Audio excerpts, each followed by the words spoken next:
welcome to Undisputed. We are here on the second stop of the Kryptic Iron Fist circuit. I am excited to watch some brilliant Tekken today.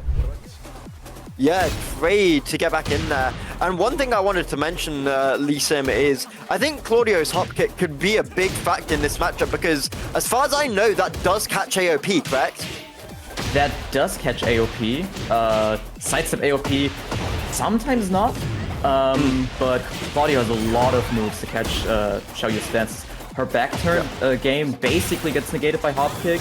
Down for 3 beats a lot of AOP transitions, so I do agree with the character pick here. It was very smart. Yeah. However, back here, whereas Chronome needs one more round to tie up the set.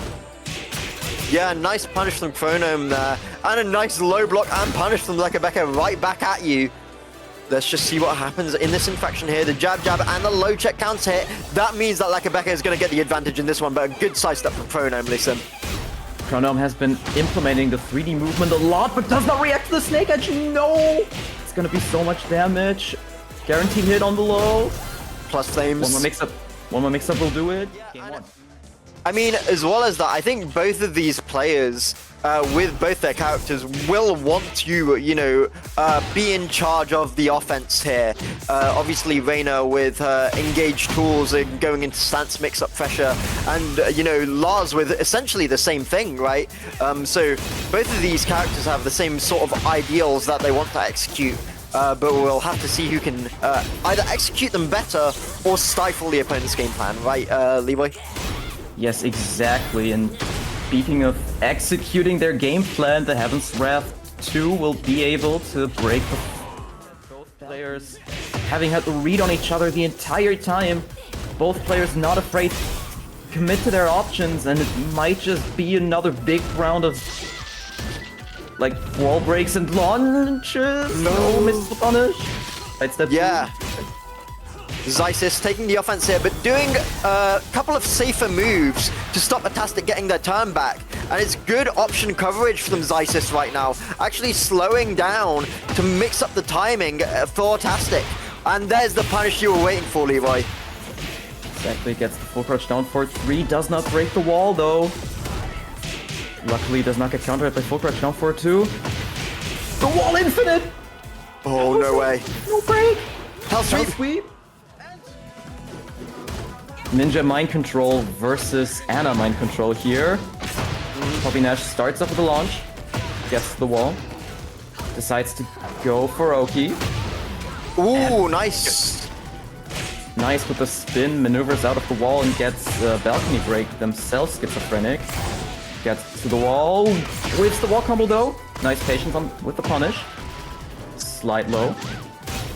Schizophrenic establishing a lot of Yoshimitsu's specific tech immediately, and does get both stage interactions he can get as soon as possible here. Goes to another wall. Damage. A lot of scaling. You about Schizophrenic. We warned you that he was going to play for clips, and 5 for 1 right there. Fortunately doesn't get it, but does get off a great start to round number 5. I mean, you could say playing for clips is also failing at clips, because then you get clipped. Yes, yeah. Full crouch sweep by Yoshimitsu unblockable. Gets oh, the is this wall. perfect? See it? Yeah. And it is. Schizophrenic. Indeed it could. Oh, great. Down for 2 punish on the down for 2 by Tibetano. Yeah, absolutely. That's going to take it to the wall. Oh no, unfortunately drops the heat burst. Tibetano keeps it solid. Gets the wall splat.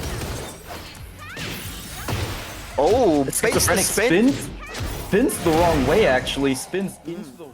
Okay, into round number 4 now. Tries to get the DF2 after the whiff. Can't get it, unfortunately. And now Tibet is executing the offense, but it goes under Schizophrenic's turn and is going to get the combo off, Leroy.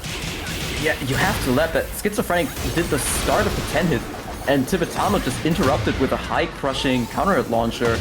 You just have to know that that is so in-depth and very specific game knowledge you don't see from a lot of players, but somebody as good as Tibetano will have that on lock. Yeah, and a nice spin away from Schizophrenic to get all of that damage and offense off of that one punish. Very well done by them. Nice Oki from Tibetano. And the grab going to get broken, both in rage. No heat available for either player. Now just needs to be careful. Oh, the suicide! That's not going to kill! No, and the rage shot does it! Brilliant play by Tibetano here. Beating Schizophrenic at his own game. And that's going to be 2-0. Lydia... I see the logic here. Lydia is a very aggressive stance rushdown character, which usually is the type of gameplay that you want if you're the underdog. You want to be able to lock your opponent down and force your gameplay, which Lydia is incredibly good at. However, Yoshimitsu is one of those very few characters that can deal with Lydia very effectively. Flash is one of those moves that shuts Lydia down, and maybe to keep on using your frames, or are you not? Are you backing off? And so far, Namir has been calling out Kibe incredibly well, making a lot of flashes. Wow! Right there again! Amazing stuff from Namir. Great timing catch, and that's going to be... Namir finally stops the bleeding and gets around again. Still is only on one stack of Heaven and Earth. If he wants Lydia to be at her strongest, he needs to build them up now. Okay. Good grab, gets broken by Namir this time, the 1+2. Good job. The flash! And now the flash came out! Exactly what I said about number 1. And the fly stance grab! It's against Owen Tua now, who brings out the Catboy Victor against Tastic on the outfit number 2 for Reina. Sometimes the fit check is important too. You want to send a message with your outfit, and I think Owen Tua gets his across quite well with that fit. Yeah, for sure. Do you know what? I didn't realize how big Victor is. I'm not sure if it's Reina that's just small or Victor is huge, but like, Victor seems taller now. I don't know what it is. I think Reina is technically the shortest character. Gets a perfect down force 1 punish on the bait. Round start electric here by Tastic, picking up the tempo himself if Owen is not gonna do it. And 86 damage off of round start. Another electric! Wow, just raw. And I think that comes from the idea that, you know, Owen was going to play slower, more pokey keep out. Tastic was like, if you're going to try and keep me out, I'm just going to run in and electric you because I know you're going to press. Great idea from Tastic. He does have that floor breaking heat smash, and quite the strong heat smash if I do say so myself. And Oracle goes in. Okay. Very slow approach here at the start. Holds block a lot, doesn't move. Instead tries to get in with the jabs and the small lows. Tries to build up a momentum-based offense, but Crescent breaks that up with the heat engage. Yes, absolutely. The heat dash coming out now from Crescent. Going to get the plus flames and a little bit of extra damage of the ball. And now Crescent one round away from winning, whereas Oracle is 1 round away from tying the setup. It's pretty tense here. Both players playing well against each other. Oh, Oracle nice with the wall jump. Gets out, but Crescent is ready with the heat burst. And the counter while standing 1 is enough to get Oracle a big wall combo here. Uh-oh. Pressure, heat dash plus 5. Good punish! And there's a lot of great health to heal for Crescent as well. This is great. They get the rage damage buff as well. Low check. Oh my days. Both players in rage! That's on the Neither has worked. Let's go ahead and try the Mary Zone, try the new character, see how it works against Keep. Yeah, absolutely. I fully agree with trying something new with your previous character. Did not work. You know, I've been in the same boat myself with Reina, who is, you know, a character with more lopsided matchups. So I fully agree with Tibetano's decision here. And also, in past Kryptic Iron Fist tournaments, we have seen him pull out some wild characters. You know, we had the AK run at some point. You know, we have the Miari, we have the Asuka. There's so many characters that Tibetano can pull out at a high level. But is it a high enough level to beat Kibio as Tibetano makes the comeback to secure round number 3? Yeah, Azuna drop goes unbroken, unfortunately, from Tibetano. And you can see Tibe actually playing a little bit slower, has got amazing reads, but at the wall is actually now waiting for Kibo Mega to try and spin out and is covering the option. Really well done from Tibe to play a little bit slower and pick up the round. Nice block and great punish. Blocks the low speed. Big punish. This is gonna go right to the wall. Oh no, goes for no, the setup. stop! We've seen that one too many times today, I think, Empress. Yeah, People need to learn to stay down. It's so hard to stay down against Yoshi because you think, oh, he dropped a combo, I can capitalize on it. No, it was a setup all along, and now you suddenly don't have time anymore to go for a punish. And as he gets the optimal launcher, and I'm pretty confident that's gonna kill. This kills, yeah, absolutely, with the heat dash. Oh, no, not quite. No, One more chance? it didn't hit the sidewall. No! Definitely ready for this matchup. The question is he ready for Crescent, you know? Even though you might think that, you know, every last player plays the same, they just run the same offensive game plan. These two play quite different. They both have offensive game plans, but with very different timings. And let's see if Attacking can adapt to Crescent's timing as he gets a quick counter hit into some big damage. Yeah, absolutely. This was something I mentioned earlier on in the bracket to Leroy Empress, and Crescent plays a little bit slower than Xysis, and that is a nice rage art that's going to connect the Metastic. Yeah, very good stuff. Right there, he gets the rage art, correct play. We have seen him do it before against Xysis, and he does it again to recover some health, get a chance to win that Grey Life back with the heat still available. One heat dash could change everything. 1-1 fails. Let's see, he still gets the heat dash off. That was very dangerous to go for. As the throw. Yeah, tried to fight their way out of the wall, knowing Gatastic was going to try and pressure them. Good fast move to catch them running in, and Crescent going 2 up here. Yeah, Attacking on the ropes right here, as we see, you know, getting a little bit more committal, going for a few more crazy options, which you kind of need to when you're on the ropes like that. As Reina, you know, the standard game plan isn't working, so it's time to throw out the wild shit. This could be your last round on the winner's side, so you might as well try everything as you try to survive the pressure game of Crescent. But there's so many mix-ups going on, so many small timing mix-ups, so many small mid-low mix-ups, and it's just so difficult to survive. Can Attacking make a comeback here? The wall is what you need to do it. Yeah. There was a few good 15 seconds there with plus flame in to mix up plus flame. Now we're on Yakushima, trying to play it out here with Kiba Omega versus Crescent. Let's see if Crescent can get one on the board versus Keeb for the first time. Yeah, I feel like the main thing is going to be to play against your last player instinct and play the slow game. You need to be willing to win those slow neutral exchanges, not take a lot of risks, because if you take risks, this is going to happen. You're going to eat the flash, you're going to get launched, and this might even kill with the right optimization. And it's absolutely. He's going to hit those optimizations.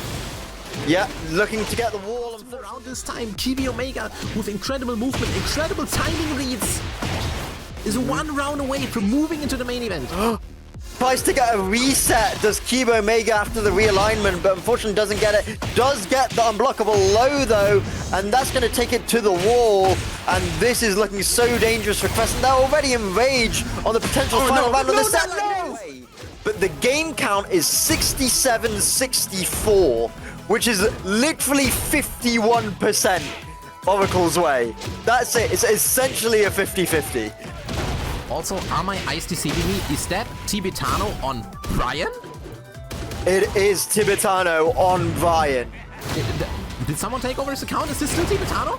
I didn't know he had a Brian. That's something you just have to know and have knowledge of the matchup. One of the few in the game with that, but a great duck launch from Oracle 99. That's going to take it to the wall, Empress. Yeah, a lot of players get confused by the wall running move. You know, it looks very similar to other standard wall running 3-2, which is a high mid. No, it is a mid-mid. It changed a lot over the course of the game. But yeah, people get confused by Miari's looking very similar, but it's actually a high. So you can just go under, duck, stay down as Oracle has just done, and get your free punish. Incredible patience from Oracle right here. Yeah, and now they've got the offense going, but a nice fight out of there from Tibetano, finding the timing. They're going to send it back around the other way. This is going to be a coast-to-coast combo here, Empress. It is! Wow! Oh, yeah. What an incredible amount of wall carry. Goes for the full crouch mix-up, abandons it to keep the pressure going. Wall jump from Oracle! No way! Does this kill? I think that's it. If this kills, this is crazy. There might be a pixel left, but I think that's it. No, there's a pixel. It's a pixel. Okay. That's a punish, no? Of Steve Custom, that is Haru Rama, the Uma Musume. So shout out Pie of Steve for knowing ball. Yeah, right absolutely there. Incredible custom right here. You know, the beauty of online tournaments, we get to see the creativity both in the gameplay and the customization. As so far, Attacking has taken a very good lead. Playing the slow game, a key part of this matchup is to not let Lydia build up free stocks. You have to shut down that heat, and you cannot let her go into heaven and earth, because if you let her, That's gonna be very rough. Yeah, nice little parry from Pie of Steve right there. There's the first time. Oh, the parry! But like you said, Atastic did try and stop them from going into it, so they clearly know the idea, right?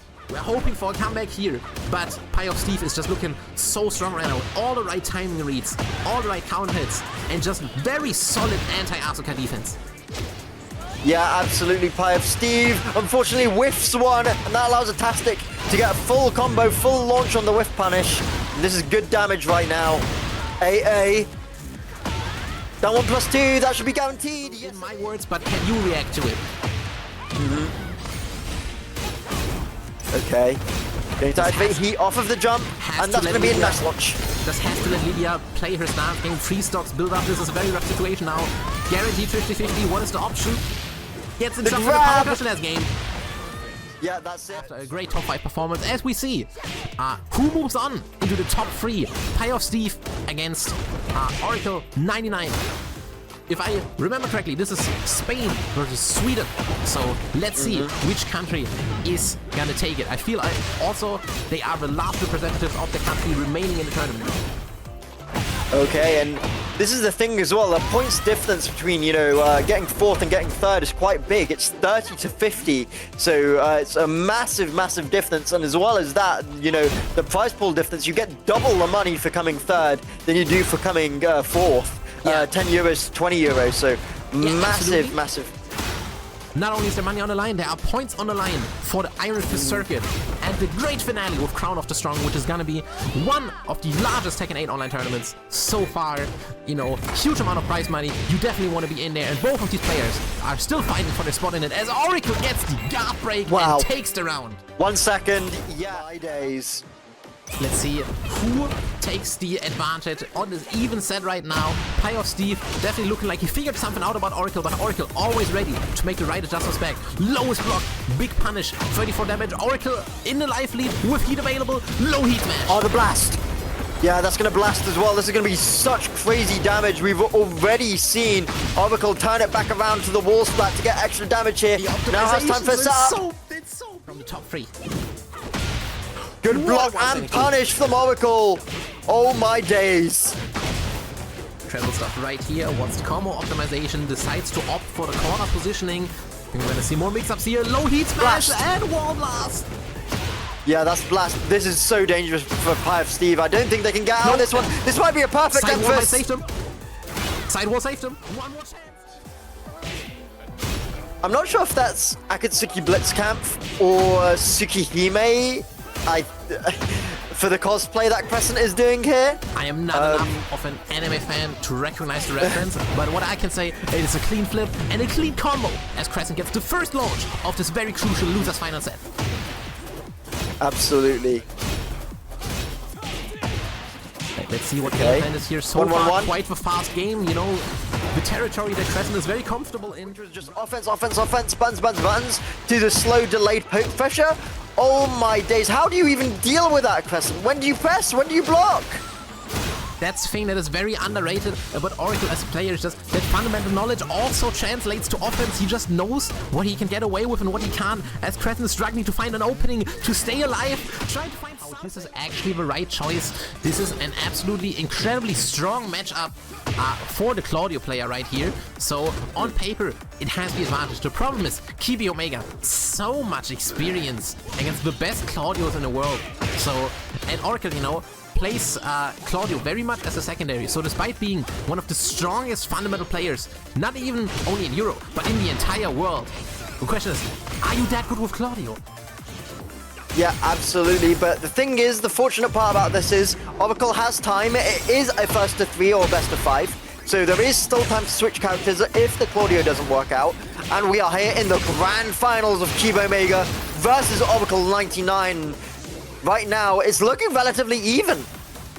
It is very even, you know, the matchup doing a lot of favors for Oracle, but Kibi Omega still finding every single gap he needs. That was punishable, missed the punish unfortunately.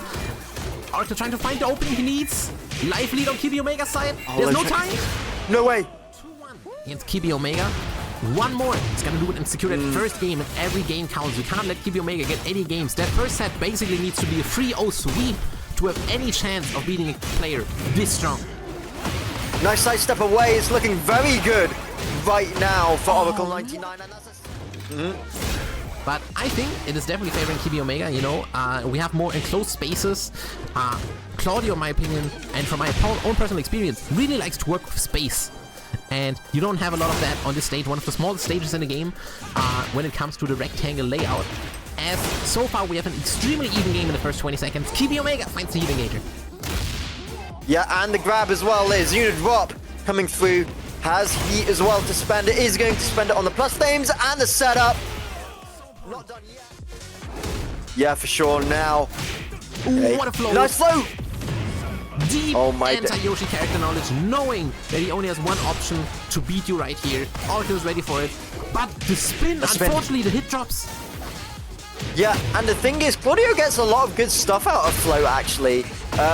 The float combos from Claudio are actually pretty good, so I think Kibi Omega needs to be a little bit wary about outputting the fly stance. Oh, yeah, absolutely. And Oracle's always going to be ready to float you out, as we see right here. Oh, no misses for whatever reason. Wall is going to save Kibi Omega and keep him alive. Wall running 2 on Oracle connects. Sidestep 4 whiffs. Good break. Ooh, yeah, good break. Nice, there it is. This is the float we were talking about. Great duck jab. Starburst ready, lets it rip. Life leads. Doesn't fully charge up the La Pistoletta. Both players have the same idea. Great minds think alike with the homing moves. And the grab goes through. Oh, No Oracle has to mix press up. here. Flash. And, in my opinion, this time actually favoring Claudio. Yeah, absolutely. We'll see what happens here. Oh, the back sway! Oh my days, Kibi Omega! I haven't seen that move used this entire tournament, and now you bring it out in Grand Finals? My days. Creativity on display is absolutely incredible. My. Oracle in the lead at first. It looked very grim for Kibi Omega in a moment. Made the comeback, but Oracle shut it down successfully as the movement is going to create incredible opportunities for a Spanish hero right here. Yeah, huge duck launch from Oracle there. Now. And the question is, can the underdog close out this very important game for E? Yep, here we go. Oh, what a setup! Oh, the setup! We've seen that so many times this tournament, and with the wall blast too. I don't think it's been dealt with. I think it's only been dealt with once by someone staying on the ground. That's it. Yeah, the sidewalk, you know, lulls you into a false sense of security of like, okay, I have time to get up. No, you don't. Full crouch is ready. Wall jump fails. Flash also fails though. 10 seconds left on the clock. They're both at around the same amount of health. Oracle with the tiny lead. It's closed out. No time. 3, 2, 1. There's no way. Even though this is not my strongest character, I need to try something. And that something is Claudio. Yeah, for sure now. Just playing around that neutral now. Now let's see who is gonna surpass the other. Is it gonna be the Green Ranger as the first Iron Fist double champion? Or will Oracle finally secure his first Iron Fist championship? Yeah, heat dash. Heat engager to the corner. And the side wall splat means there's going to be a lot of damage on the board. 82 right there. Going to get the plus flames. Kibi Omega 60 seconds away from taking it home. Yeah, every single round matters. No mistakes allowed from here on out. Oracle needs to play absolutely perfect. But if there's anybody that can play perfect for one set, it is Oracle. Absolutely. Just trading turns now. But the thing is, Oracle has used all their heat meter, and Keep still has theirs, and a pretty significant amount of health. Obviously, they are at the wall. This is dangerous. Oh, let's see, is the wall pressure gonna succeed, or is Kibi Omega's defense gonna surpass him and create the opening he needs? Heat. No starburst for Oracle either. One more, that might be it. That's the round. To stay alive or to let the tournament end. Nice counter hit on round start. That's another round start where Oracle has pressed and they've won the infraction. They might have found something on round start there. Has got starburst and utilizes the heat straight away. Unblockable low from Kibi Omega Empress. It truly feels like Oracle has figured out something crucial, but is it enough? Does he need more pieces, or is that the final piece he needs as Kibi Omega runs him down with his own offense, doesn't get baited by the spin, punishes him very hard. You need to surround Oracle. No mistakes allowed anymore. You can't drop this. You need a setup. You need to stop Kibi Omega from winning this game. Well, Vic comes out. Heat and Rage available for Keeb. 20 seconds left. Oracle with a massive life lead. Does he play at combo? Does he try to close it out? Running to, has starburst. Hotkey! Company! No way. 10 seconds left on the meter. Probably going to use Rage Art. Yes, they are. Going to get as much damage as possible and take away the Grey Health so that they are guaranteed have the life lead. 8 seconds. If Oracle survives this is absolute cinema and an absolute momentum breaker. But Kibi Omega could end it right here. He has the lead. Look at it! We're just gonna catch! No! Congratulations, Kibo Omega, for winning the tournament, of course. But thank you to Fightbox for sponsoring the event and helping us put on a big prize pool for all of these tournaments. Of course, they make custom fight sticks, hitboxes, all of that. So if you want to go to their site, they make great quality stuff, great quality controllers for a great price. Thank you guys so much for watching. We're gonna see all of you next month in Season 3 with the next tournament of the Kryptic Iron Fist Circuit.